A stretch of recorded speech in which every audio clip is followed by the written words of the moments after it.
పెద్ద ఎత్తున వచ్చినాయి. అంతకంటే ముందు రానప్పుడు స్త్రీ క్యారెక్టర్ ఎట్లా ఉండేదనే దాన్ని కూడా మనం అర్థం చేసుకోవడానికి ఈ రూప క్యారెక్టర్ని తీసుకోవచ్చు. But at the same time ఒక తాగుబోతు భార్య, ఇద్దరు కొడుకుల చిన్న కొడుకులతో జీవనం సాగిస్తున్న లేడీ విషయంలో మాత్రం ఆయన క్లారిటీ ఉంది దర్శకుడికి. ఎందుకంటే ఆమె ప్రొలెటేరియట్ క్యారెక్టర్ కాబట్టి ఆ క్యారెక్టర్ స్ట్రగ్లింగ్ క్యారెక్టరు, ఆమెను స్ట్రాంగ్గా చూపించాడు. కానీ ఒక మిడిల్ క్లాస్ అమ్మాయి అంత స్ట్రాంగ్గా కనపడలేదు. ఇటు రమా మేల్కోటే ఒక రిచ్ మ్యాన్ వైఫ్ స్ట్రాంగ్గా ఉంటుంది, ఒక లేబర్ ఉమెన్ స్ట్రాంగ్గా ఉంటుంది, కానీ మిడిల్ క్లాస్ ఉమెన్ స్ట్రాంగ్ ఉండదు. ఆమె ఎంతసేపు ఈ ఆర్టిస్ట్ని పెళ్లి చేసుకొని తన జీవితాన్ని ఉద్ధరించుకోవాలనేటువంటి తపన తప్ప. అది యూరోపియన్ నవలలో కూడా ఉంటుంది. ప్రతి యూరోపియన్ జేన్ ఆస్టిన్ నుంచి కూడా చూస్తే మనకి యూరోపియన్ నవలల్లో అన్ని స్త్రీ పాత్రలు ఏం చేస్తాయంటే పెళ్లి ద్వారా తమ సామాజిక స్థితిగతులను మార్చుకోవడానికే ఉమెన్ ఇష్టపడతారు, ముఖ్యంగా మధ్యతరగతి ఉమెన్.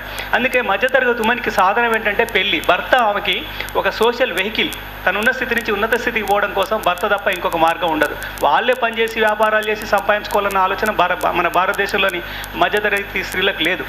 ఆ క్యారెక్టర్ని చాలా రిఫ్లెక్ట్ చేయడానికి మన రూప క్యారెక్టర్ని స్టడీ చేయొచ్చు. ఎందుకు why Rupa is concern about this man. ఆమెకు డిస్కషన్లో పోవడం ఇష్టం ఉండదు, నీ క్రైసిస్ ఏందని ఆదోపవాదాలు చేయదు. సింపుల్గా ఏదంటే అదే అంటుంది, అంతే అంటావా అంటే అంతే అంటుంది, అంతే తప్ప ఆర్గ్యుమెంట్ చేయదు. అది రూప క్యారెక్టర్ని మనం అర్థం చేసుకోవాల్సిన యాంగిల్ అట్లా ఉంటుంది. 83లో 70s 80sలో ఎర్లీ 80sలోనే ఈ సినిమా వచ్చింది కాబట్టి మనం 70sకే దాన్ని అట్రిబ్యూట్ చేయొచ్చు, ఆ క్రెడిట్, ఆ కల్చరల్ స్పియర్. తర్వాత ప్రొటాగనిస్ట్కి ఉన్నటువంటి సందిగ్ధం, దాన్ని మరి ఇవాళ ఆ రోజుల్లో మీడియా, నిజానికి ఇవాళ మీడియా అప్సైడ్ డౌన్ అయిపోయింది. మీడియా అనేది సోషల్ మీడియాకి వెహికల్ అయిపోయింది. ఇవాళ ఏ ఆర్టిస్ట్ కూడా ఫస్ట్ మీడియాకి రావడం లేదు. మెయిన్ స్ట్రీమ్ మీడియా, న్యూస్ పేపర్లో, టీవీ ఛానల్లోకి రావట్లేరు. సోషల్ మీడియాలో పాపులర్ అయిన తర్వాత, ట్విట్టర్లో, ఫేస్బుక్లో, గూగుల్లో పాపులర్ అయిన తర్వాత మేమే వెళ్ళి వాళ్ళని కాళ్ళ వెళ్ళబడి మీ ఇంటర్వ్యూలు ఏమని ఆర్టిస్టులను అడిగే పరిస్థితి వచ్చింది. కానీ 30 సంవత్సరాల కింద అట్లా లేదు. ఒక ఆర్టికల్లో, ఒక పత్రికలో రివ్యూ రాస్తేనే అతను నలుగురికి తెలిసే అవకాశం. అది కూడా చాలా ఫన్నీగా అనిపిస్తుంది. ఒక 30 ఏళ్ల కింద ఎట్లా ఉండేది కదా. ఒక విమర్శకుడు ఒక ఆర్టిస్ట్ లైఫ్ని స్పాయిల్ చేయగలడు, పెంచగలడు. ఆ కాంట్రాస్ట్ను కూడా మనం ఈ సినిమాలో చూడొచ్చు. 30 ఏళ్ళ తర్వాత చూస్తున్నాం. ఇది ఒక నిజానికి చాలామందికి ఒక అద్భుతమైన అవకాశం. 30 ఏళ్ళ తర్వాత ఒక సినిమా మన జీవితాలను అప్పుడు కదిలించి ఇవాళ కూడా ఆలోచింపజేస్తున్న సినిమాను 30 ఏళ్ళ తర్వాత రివ్యూ చేసుకోవడం అనేది నా దృష్టిలో ఒక luxury. It's a celebration of art and film. And సినిమాలో ప్రధానమైన పాత్రలు వహించిన నరసింహరావు గారు, సాయి చంద్ గారు మన మధ్యలో ఉండడం కూడా మనకు ఒక మరుపులాని మెమొరబుల్ ఎక్స్పీరియన్స్ అని చెప్తూ, ఈ సినిమా మీద మీరు ఏమన్నా అడగదలుచుకుంటే జస్ట్ మీ కామెంట్స్, అబ్జర్వేషన్స్ ఉంటే చేయాల్సిందిగా కోరుతూ వాటికి రెస్పాండ్ కావాల్సిందిగా కూడా నరసింహరావు గారిని, సాయి చంద్ గారిని నేను రిక్వెస్ట్ చేస్తున్నాను. ప్లీజ్. జీవన్ కుమార్ గారు. అండి, నేను వరంగల్లో ఉండేవాడిని సినిమా వేసినప్పుడు. మేము అప్పటికే వరంగల్లో ఫిల్మ్ సొసైటీ స్థాపించినాం. మాకు చాలా పెద్ద థ్రిల్లింగ్ ఎక్స్పీరియన్స్ ఇది. మేమంతా వచ్చి, అంటే నాకు చాలామంది స్నేహితులు ఉండేవాళ్ళు సినిమా రంగంలో, తిరుమలరావు, తర్వాత ప్రాణరావు. చూసినాం అసలు ఏం జరుగుతుంది, కొత్త సినిమా వస్తుందట. అప్పటికే మేము వరల్డ్ సినిమాకి బాగా ఎక్స్పోజ్ అయిపోయినాం. అయితే ఈ సినిమా వచ్చిన తర్వాత మళ్ళీ మేము ఫిల్మ్ సొసైటీలో వేసినాం. అప్పటికే రామకృష్ణ చెప్పినట్టుగా చాలా ప్రశ్నలు చర్చలో ఉన్నాయి. కళాకారులారా మీరు ఎటువైపు, రచయితలారా మీరు ఎటువైపు. తర్వాత వరంగల్లో ఎన్కౌంటర్లు మొదలైపోయినాయి, చాలా మంది యువకులు చనిపోయినారు. మేము ఫిల్మ్ సొసైటీలో వేసినప్పుడు నిజానికి వరంగల్ ఫిల్మ్ సొసైటీ తీవ్రమైన ఇబ్బందుల్లో నడిచింది. పోలీసులు రెగ్యులర్గా మా సినిమాలకు వస్తుండేవాళ్ళు. నేను అప్పటికే సివిల్ లిబర్టీ సెక్రటరీగా ఉంటుంది వరంగల్లో. మా సినిమాలన్నీ చూసేవాళ్ళు. ఒక సినిమాని మేము రహస్యంగా కూడా స్క్రీన్ చేసినాం. దాని తర్వాత ఈ సినిమా వేసినాం. ఈ సినిమాకు అప్పుడు అరవిందరావు ఎస్పీగా ఉండేవాడు. యువకులు మాత్రం ఎంతో హ్యాపీగా ఫీల్ కాలేదు. అప్పటికే యువకులు చాలా ఆవేశంతో ఉన్నారు వరంగల్లో. ఆర్ఎస్సీ పిల్లలు, పీడిఎస్సీ పిల్లలు చాలామంది సినిమాకి వచ్చినారు.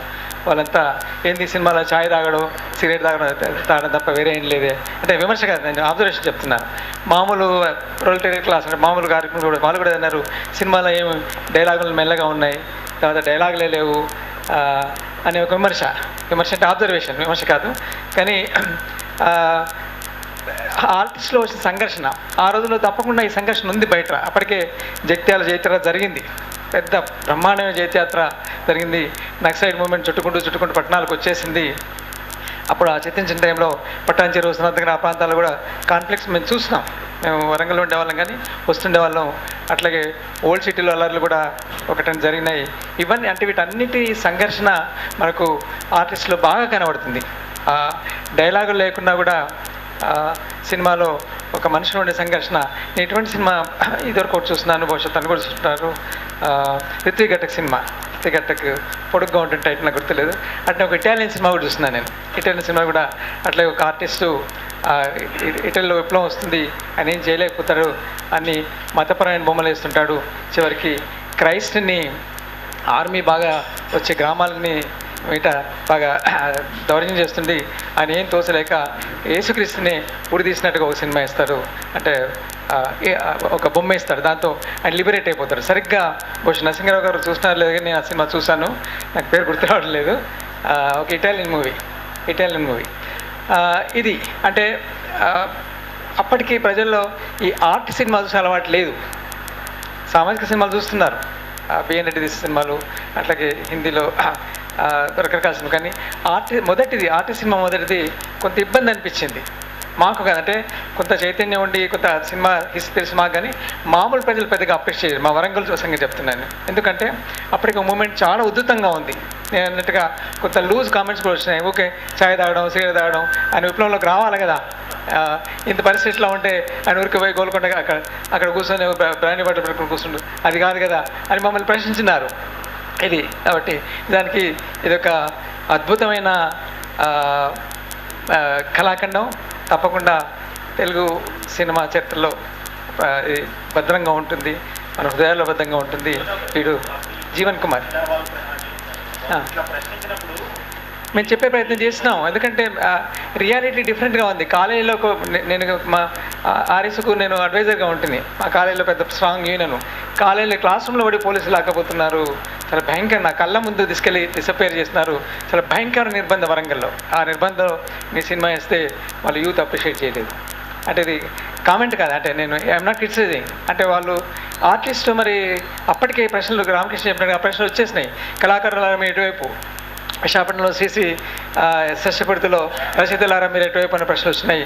అట్లాగే వరంగల్లో మేము కూడా సివిల్ పిటిషన్ ఇంత జరుగుతుంది మీరు ఏం చేస్తున్నారని మేధావులను ప్రశ్నించిన సమయం. ఆ సమయంలో ఈ సినిమా మేము రంగలిస్తున్నాం. నిజంగా ఇది చాలా ఒక గొప్ప అనుభవం ఈ సినిమాను చూడడం. అట్లా నేను చెప్పినాను, నేను వరంగల్ నుంచి వచ్చినాను, వచ్చి ఒక 5 రోజులు తిరుమల వెంటలో ఉండి ఇదంతా ఫాలో అయినాను. అప్పుడు నాకు సార్ పరిచయం లేదు, కానీ తిరుమలలో ప్రాణరావులు నాకు ఫ్రెండ్స్, వీళ్ళతో వెళ్ళి చూసినాను, ఆ బస్తీలు తిరిగినప్పుడు వాళ్ళతో తిరిగినాను. ఇది చాలా గొప్ప అనుభవం. మళ్ళీ 30 ఏళ్ళ తర్వాత ఈ సినిమా చూడడం నాకు చాలా సంతోషంగా ఉంది.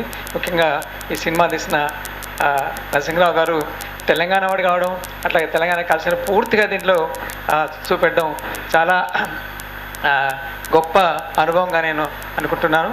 నాకు ఈ అవకాశం ఇచ్చినందుకు మిత్రులకు కృతజ్ఞతలు చెప్తున్నాను. Thank you.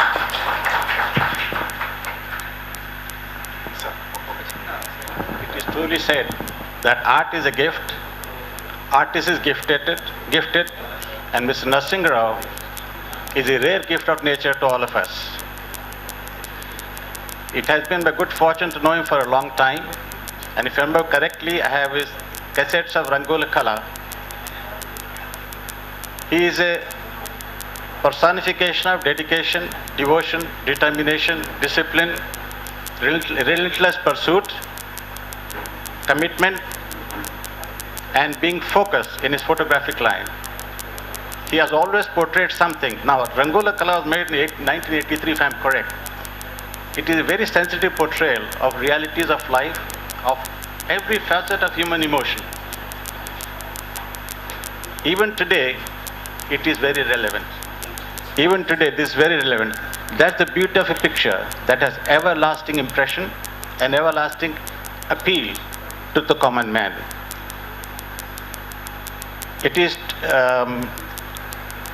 Rangula Kala, I think, is one of the, if I'm not too far off in my comparison, it reminds me of Patha Panchali of the trilogy of the genius Satyajit Ray.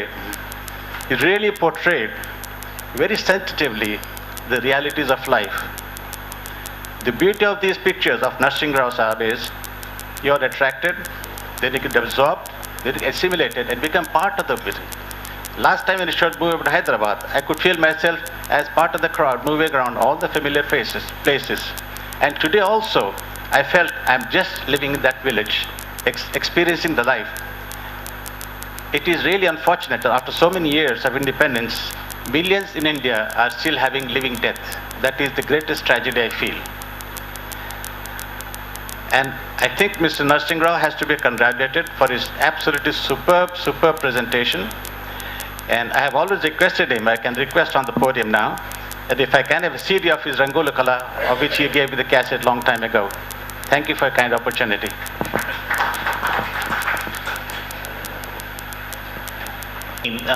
దీని మీద కొంత మాట్లాడమని నేను అడుగుతున్నాను. ఏమిటంటే 83లో ఉన్న కళ యొక్క అర్థము, కళ యొక్క ప్రయోజనం ఏమిటి, అప్పుడు ఉన్న వాద వివాదాల మధ్యలో ఆ సంఘర్షణని కూడా ఇందులో ప్రతిబింబిస్తూ ఈ చిత్రాన్ని చేశారు. అయితే మీ వ్యక్తిగత దృక్పథం ఆ సంఘర్షణతో కొంత విడిగా ఉంటూ ఉంది. చాలా చోట్ల కూడా ఈ కళాకారుడు మీ అభిప్రాయం మీకు ఉంటుంది, కానీ నా అభిప్రాయం మీ అభిప్రాయం కానవసరం లేదు కదా అని నొక్కి చెప్తూ ఉంటాడు. ఆ సంఘర్షణ జరుగుతూ ఉంటుంది. చివరి దాకా కూడా మార్పు వచ్చింది కళాకారుడిలో, కానీ తన పొజిషన్ని పూర్తిగా వదిలిపెట్టాడు అని మాత్రం చెప్పడానికి వీల్లేదు. అందువల్లనే ఈ సినిమా పూర్తిగా నినాదం కాకుండా మిగిలింది, లేకపోతే నినాదం అయిపోయేది. నినాదం కాకుండా మిగలడం అనేది ఎలా జరిగింది, అందువల్లే ఈ సినిమా ఇవాళ ఆసక్తికరంగా ఉంది. లేకపోతే 83 ఆ కాలానికి చెందిన సినిమాగా ఉండిపోయేది. ఇవాళ దాని గురించి నరసింహరావు గారికి ఏమనిపిస్తుందో చెప్పమన్నారు.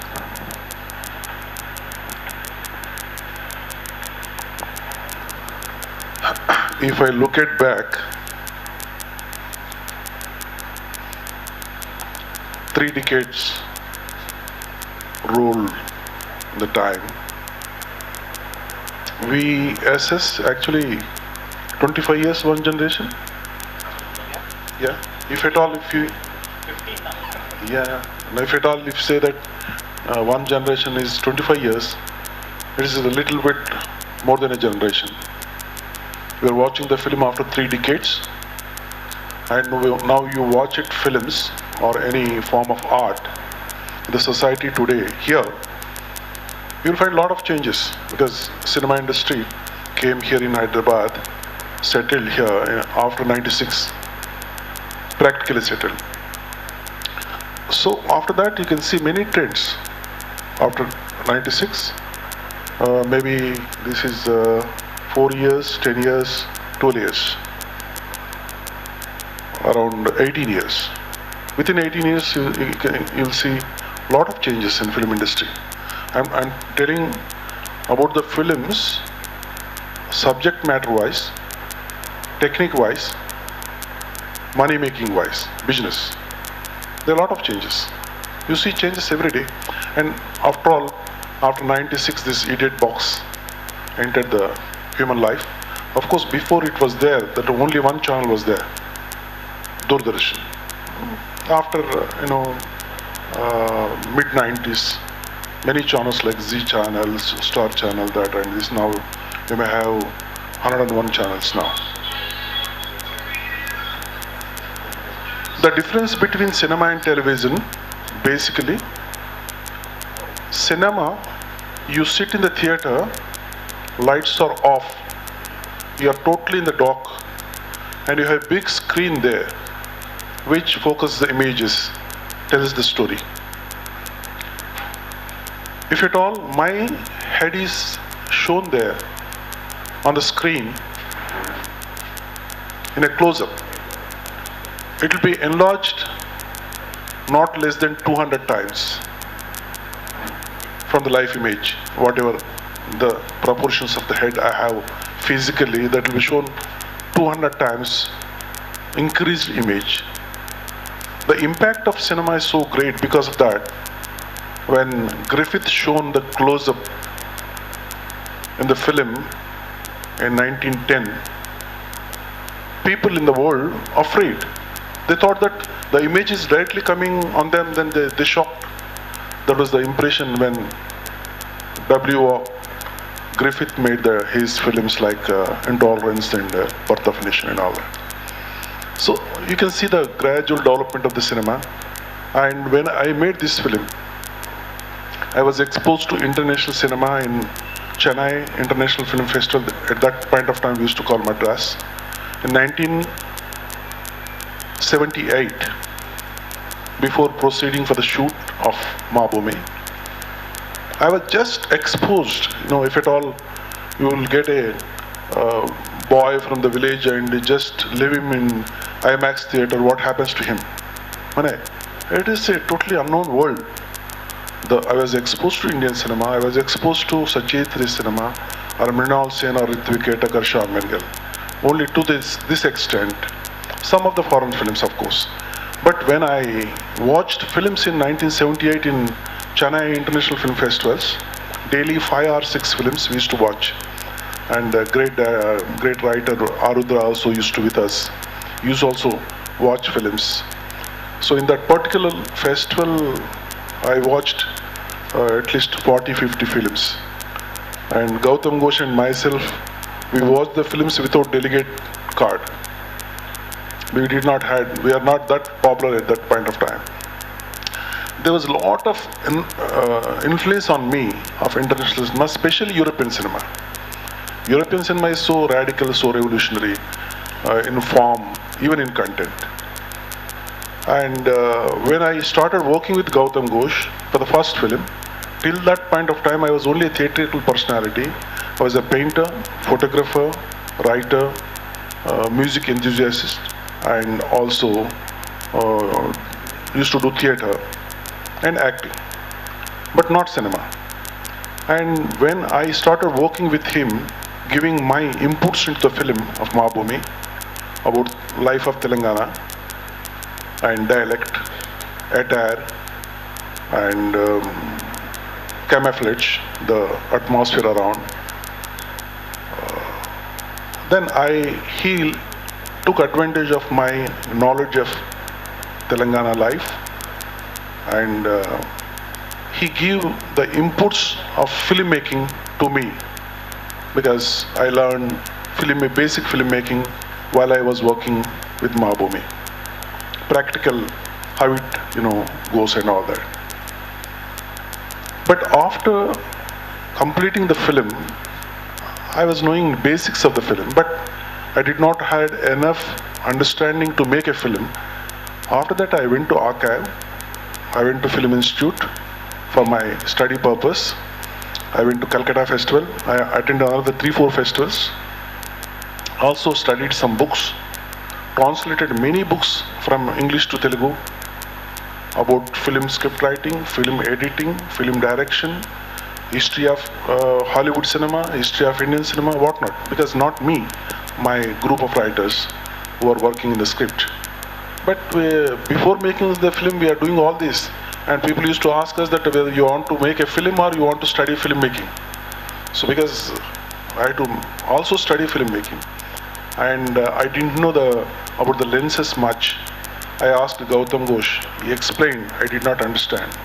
I asked my cinematographer, Venugopal Thakkar. He also explained me. I could not understand much. And he gave me a big book that is American Cinematographers Manual. So it sounded Latin to me, and I could not really follow much. I used to I used to keep on reading, but then the film shooting started. My cameraman did not know that I don't know lenses.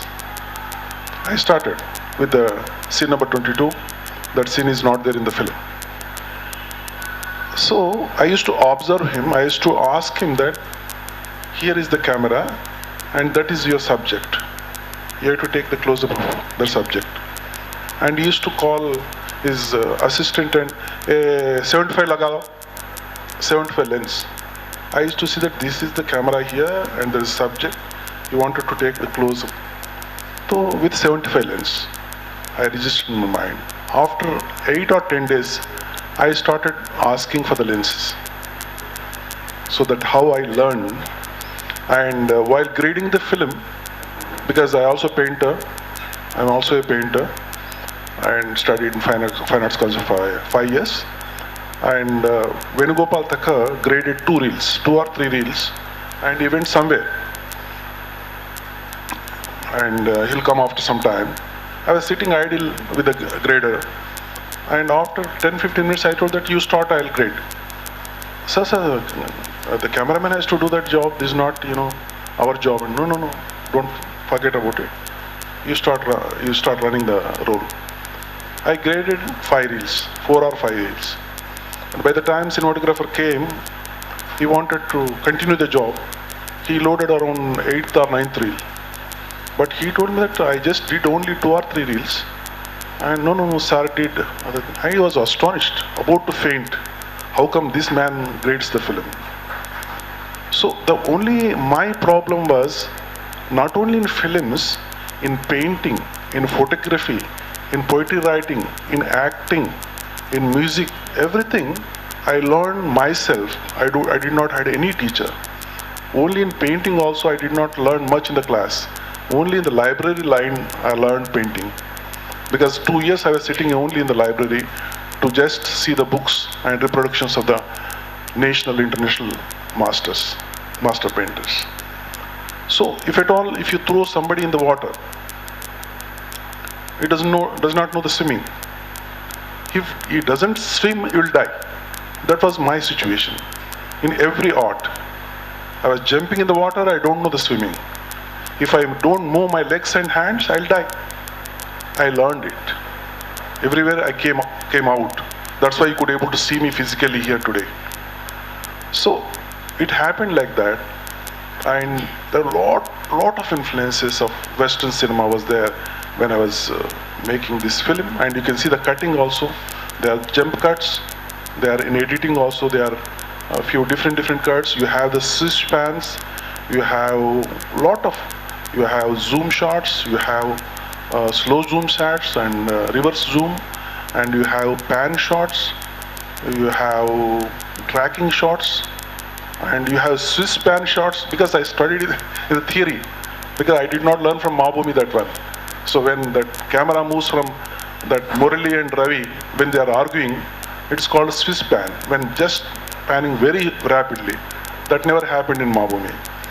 But that I learned through the theoretical approach when I studied books and also referred to some films. So like that, many experiments I did in this film.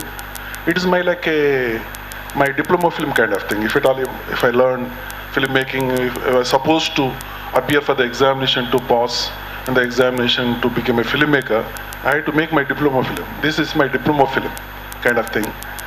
And I'm happy that I did this film, and I put a lot of efforts to make this film, of course, because I was acting in this film. I did the story, I did part of the script, and also I did the screenplay and did the dialogue along with Mr. Pranrao, and also directed the film.